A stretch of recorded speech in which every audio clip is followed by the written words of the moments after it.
Hi, this is Ryan, and I actually had the return label printed before I even finished putting it together. You see the seam right here, right down the exact middle of the desk. When I bought a $99 motorized standing desk off Amazon, I knew they had to cut corners somewhere. I just didn't expect them to literally cut the top in half to dodge FedEx oversized shipping fees. Look at this. It's two pieces of low-density particle board held together by four wooden dowels and a backing plate that feels like it was recycled from a soup can. If you bolt a heavy dual-monitor C-clamp to this seam, you are one aggressive typing session away from 40 pounds of glass and plastic crashing straight into your lap. So it's landfill, right? That's exactly what I thought. But then I got down on the floor and looked under the hood at the actual motor block, and I realized exactly what this company is doing. Let's back up to Tuesday when the FedEx guy dropped this on my porch. I knew something was off before I even picked it up. The box was 28 inches long. I literally grabbed a measuring tape because my brain couldn't process it. A standard small desk is 48 inches wide, so how does a 4-foot desk fit into a box barely larger than a microwave? You already know the answer from the seam I showed you. They cut the top in half. But when you actually open the box and pull the pieces out, man, the reality of a $99 piece of furniture hits you in the face. Literally, in this case, there's a sharp chemical smell of cheap adhesive right when you cut the plastic. No carb phase 2 certification sticker anywhere to be found, which means this engineered wood is off-gassing some fun stuff into your room for the first few days. I laid the two halves of the desktop on my rug, and I want to be really specific here about what engineered wood means in this price bracket. It is low-density particle board. If you run your finger along the raw inner edge where the two halves meet, it feels powdery. It's basically laminated sawdust. I started putting the screws in to attach the metal backing plate that holds the two halves together. I'm using the little included Allen key, turning it slowly, and I can immediately feel the core giving way. You know that spongy, sickening feeling when a screw just starts spinning infinitely because there's no grip left? Yeah. Do not let a power drill anywhere near this desk. If you do, it is game over before you even stand it up. Actually, wait, that's not the right way to put it. It's not that the desk is instantly ruined, it's that you are immediately locked into a one-way trip. If you assemble this perfectly by hand, it will hold together. But the second you try to take this desk apart, say to move to a new apartment in a year, those screw holes are stripping permanently. You are paying what I call the moving tax. You're saving $200 today, but this desk will likely not survive a change of address. So I get the legs bolted on, flip it over, and plug it in. If you go on Amazon right now and search standing desk, you will see 50 different listings from brands with names that look like a cat walked across a keyboard. SHW, Farino, Vivo, they all play the exact same game. The race to the bottom isn't about engineering, it's about freight. The heaviest, most expensive part to ship is a solid 48-inch slab of wood. By slicing it in half, they drop the dimensional weight of the box, save $40 on shipping, pass 15 of that to you, and pocket the rest. I knew all this. I expected it. What I didn't expect was what happened when I pressed the up button. I braced myself for that high-pitched grinding whine you get from cheap plastic gears, like a remote control car struggling up a steep driveway. But it didn't do that. It was quiet. A low, steady, consistent hum. Smooth acceleration, smooth deceleration.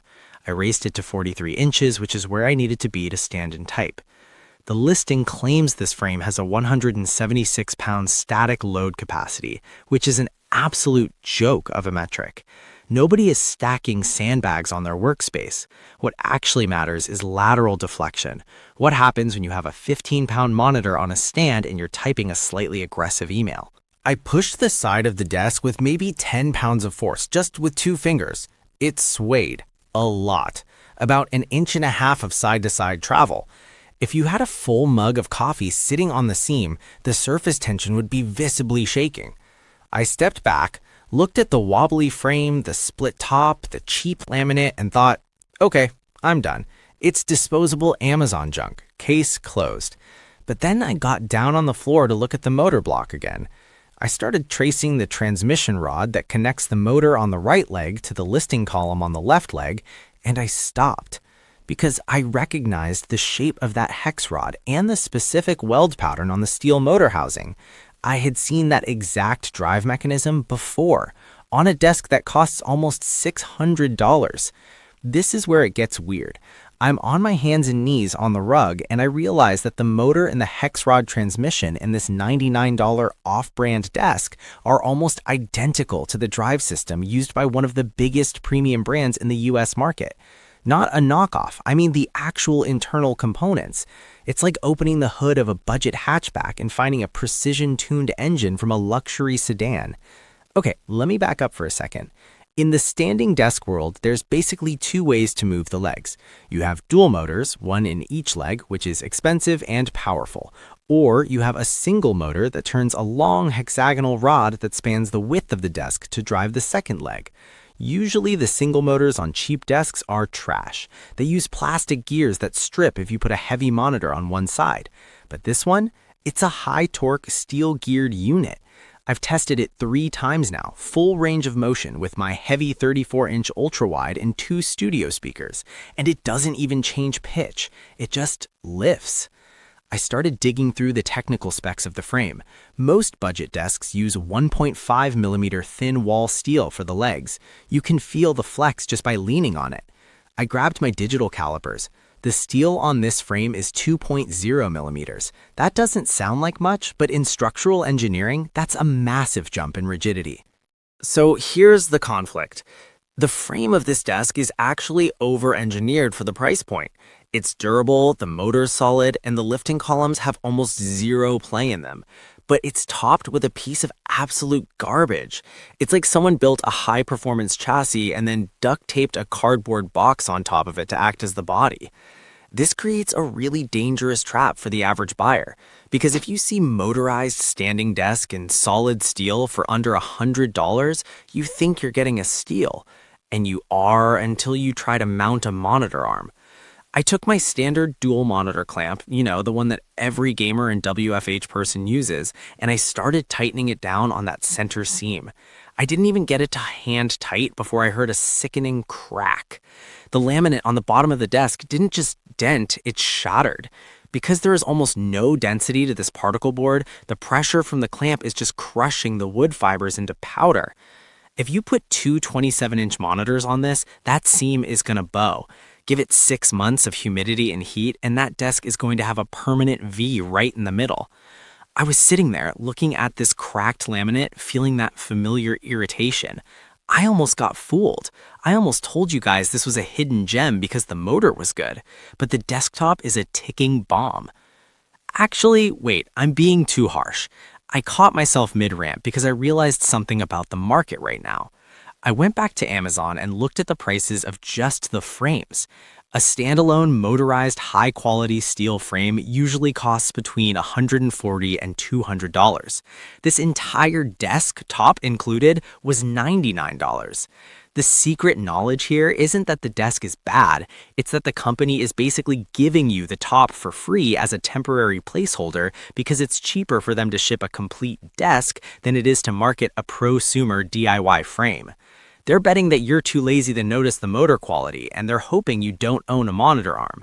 But for anyone who actually knows what they're looking at, this is a total glitch in the matrix. You're essentially buying a 5-star frame that's being hidden under a 1-star desktop. But that brings up a huge problem. Most people aren't going to go out and buy a separate solid wood top to replace the one it came with. They're going to use it as is. And if you use it as is, you're dealing with the sway, the seams, and the chemical smell. So is it actually genius, or is it just a clever way to sell you a project you didn't ask for? I decided to do something I usually tell people never to do. I went to a local hardware store, spent $30 on a solid core project board, and I threw the genius Amazon top directly into the dumpster. So I'm standing there with a $100 motor frame and a $30 slab of solid core wood I found at a local hardware store. I've spent a total of $129 and about 40 minutes of my life. I hit the memory preset, height 2, which I've set to 44 inches for standing, and I watch the desk glide up. I put my hands on it, I lean my full weight into the front edge. The sway is gone. By replacing that two-piece hollow-core particle board trash with a single heavy, solid slab, I fundamentally changed the physics of the desk. The extra weight of the new top actually acts as a stabilizer for the motor, and since it's one solid piece, the lateral tension is distributed across the whole frame instead of snapping at a seam. Actually, let me clarify something, because I can already hear the "just buy a better desk" comments. If you go out and buy a mid-tier standing desk from a reputable brand like FlexiSpot or Vivo that doesn't have a split top, you're looking at $300 to $400. If you go high-end for an Uplift or a Jarvis, you're pushing $800 to $900. For $129, I now have a desk that performs like a $400 unit. That is the genius part. This company is essentially using a high-quality motorized frame as a loss leader to get you into their ecosystem, and they're hiding the cost by shipping you a desktop made of what I'm pretty sure is recycled cereal boxes and hope. It's a hack. It's an industrial design glitch that only works because shipping a heavy 48-inch slob is the single most expensive part of the furniture business. By letting you bring your own top or providing a temporary one that you'll eventually realize is garbage, they've cracked the code on the sub $100 standing desk. So here's the verdict. If it were my money, and it was, here is how I'd play this. Scenario A, you're a student or a renter and you just need a desk that goes up and down.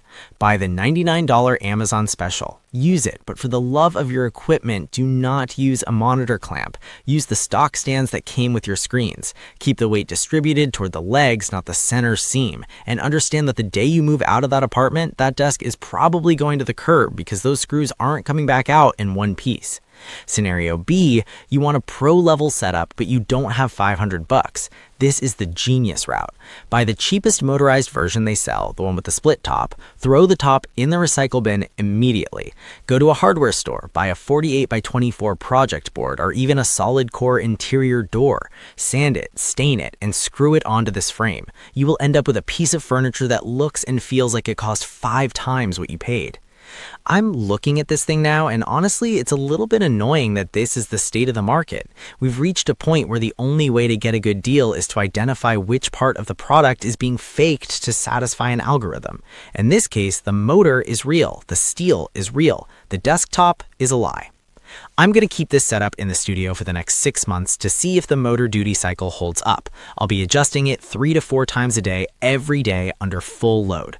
If the control box fries or the hex rod starts stripping, I'll post an update in the community tab. But for now, I'm genuinely impressed with the bones of this thing. If you found this breakdown useful, or I just saved you from snapping a monitor arm through a piece of particle board, do me a favor and hit the like button. It actually helps the channel more than you think. And if you found another one of these glitches in the tech world, let me know in the comments. I love a good engineering secret. I'm Ryan. Thanks for watching. I'll see you in the next one.